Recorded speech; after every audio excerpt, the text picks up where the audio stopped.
Welcome to TradeTheMBA.com. This is John. This report is for the 9th of March. Well, we've had the nice, well, you could call this the following three methods if you were doing candlesticks, except for when you broke below the previous upswing and kind of negated that.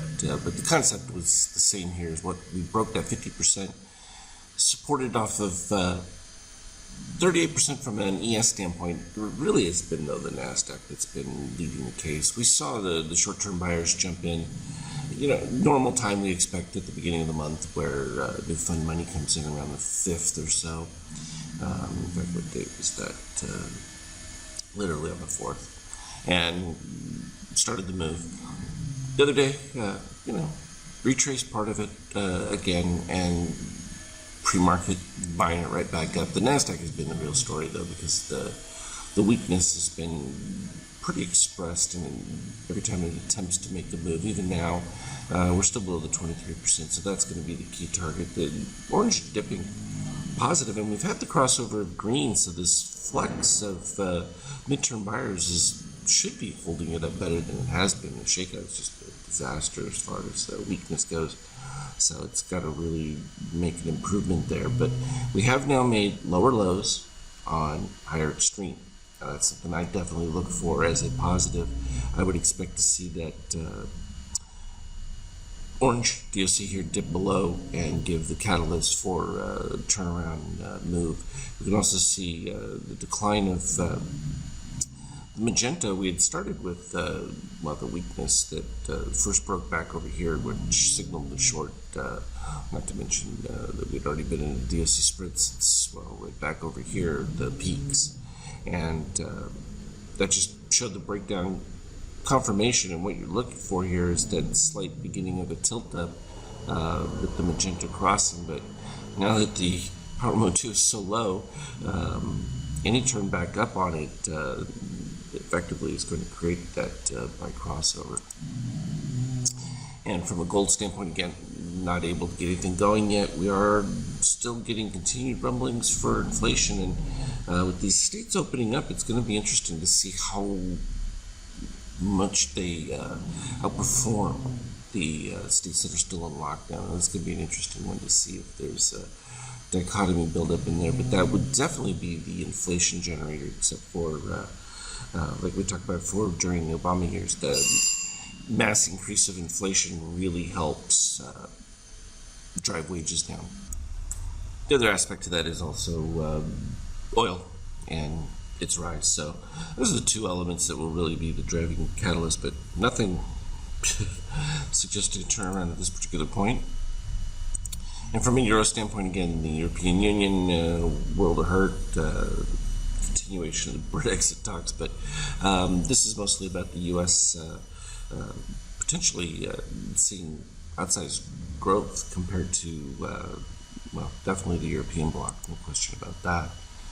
And what a busy day it was. I'll scroll through so you can go back and look at some of the aspects of it, but we had some nice pullbacks that filled in positive extremes that had been created, from the previous run-up. All these back down over here on the left side that all just got filled right back in perfectly. And then we started some of the buy turnarounds. I was talking about this one as far as the yellow candle coming in place, sort of in this no steel reset configuration, but it's that cross of the green that really gives the catalyst along with the shakeout moving to the improvement. But nonetheless, the yellow candle is still representing that proper P2 pivot. Likewise here, again, additional pivot, even higher from the previous, and that led to the turnaround move. And even when we did get weakness setups, which really started pretty early on in it, right about at this particular point, and then it was marked there, and there's of course that yellow dot which signals the turnaround, but that's clear to see because of the green over cyan, and of course cyan goes under red, and when that happens you get your big boost.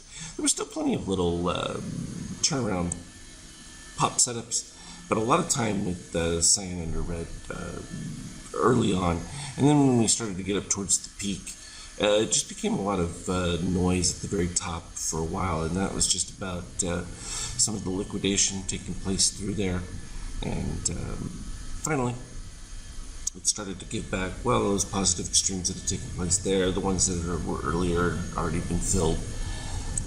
And then it was just a matter of waiting for the various signals to take place. And as they came through, it was pretty clean. Here you have the magenta on rising gold, so move over a little bit further to when you no longer have that, you get the spread DOC there, and that's what led to the continued breakdown all the way back to making, well, it was new lows at the time because it broke through.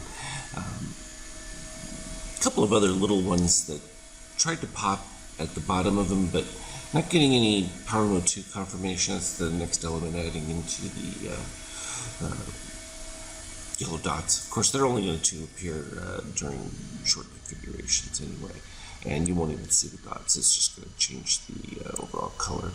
But as we ended that cascade and the new day started, literally we were just filling back, well, a good portion of that pullback that took place. So we're back right around this lighter magenta color over here, right around the 38, 58 range.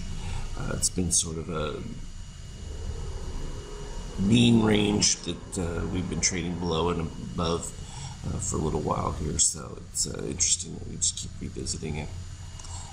It's still keeping me away from that overall 4K projection, but it's early.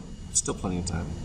It never goes well, rarely does it ever go in one direction. You always get a little bit of back and forth as we wind our way to discovering value, so to speak.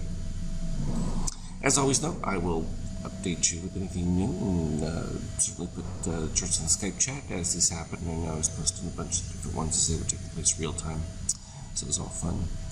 Trade well, we'll talk to you later.